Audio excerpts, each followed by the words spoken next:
Welcome back to Living Dayton, everyone. Technology is changing the way people watch TV and creating new ways for local businesses to reach their target audiences. Today we have Mitch West joining us here in our studio. It's great to have you here. You know, we've been working in television for quite a while and it changes so quickly. We've heard a lot of terms over the years. You're calling yourself a digital futurist. What is that? It is a fairly new term in technology. It's someone who actually looks at the trends of what's happening in the digital landscape and how that translates and helps local businesses adapt and acquire new technology and using that to further their business and to get the cash register to ring. It's a fascinating time to be talking about television. We've heard terms like OTT or advanced TV. What do those mean? Well, to start out, if you look at television, 50 years ago, there were 3 networks and PBS. And in 1979, the birth of cable television in the 80s and 90s, that grew.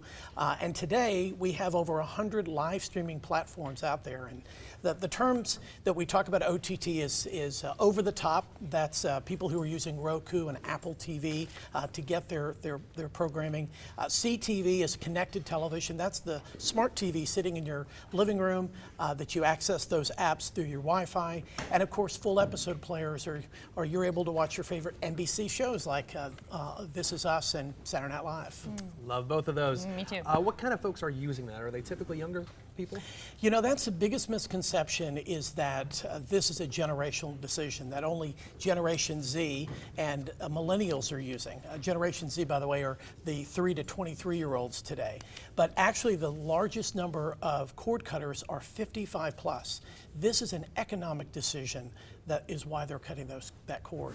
Yeah, my mom actually just cut her cable because she's paying hundreds of dollars a month and she wants to end up saving. But all these streaming services are becoming more and more popular, and that's probably going to stay that way. Well, you know, we have seen today that 27% of the population of streamers are cord cutters and cord nevers. Cord cutters meaning they've cut the cord completely. Cord nevers mean they never bought cable or satellite. But that number is projected to grow to 40% by 2024. Again, it goes back to it's an economic decision.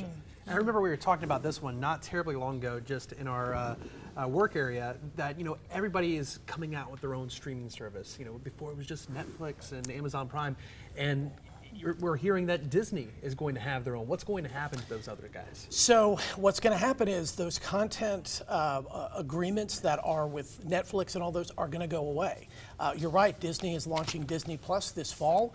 Apple TV is also launching Apple Plus. And then 2020, we're going to have NBC Universal and AT&T, which just bought the entire Time Warner backlog. All of those are going to be updated and put on those apps rather than what we've traditionally been using in live streaming. Yeah, and even just yesterday, Netflix announced that Friends is leaving because Warner Brothers is going to be launching another streaming service. So you mentioned a lot of these companies buying each other out. So when they merge, how are they going to compete? Well, it's going to be about content. And what's interesting is in 2008, there were 186 scripted programs across television and broadcast. Last year, there were 460. Wow. Talk about content overload. There is not enough time in the day to binge that much. So this is going to be about great content. For the first time last year, Netflix, Hulu, and Amazon all canceled programs. If you watch Lost, the Lost in Space, you'll never get those 13 hours back because they're not having a season 2. Unfortunately for fans out there. Yeah. Television's such a powerful advertising tool. So many people come on Living Dayton, and businesses are able to thrive and grow because they get that exposure. How is this going to play a role in all that?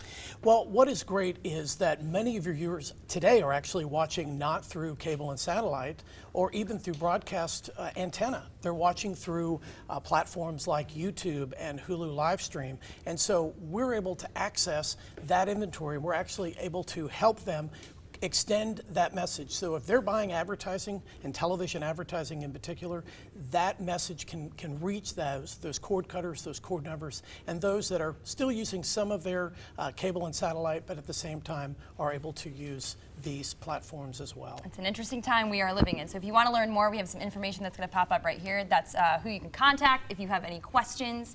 Thanks, Mitch, for coming by. Really appreciate it. Thanks for having me. You got it.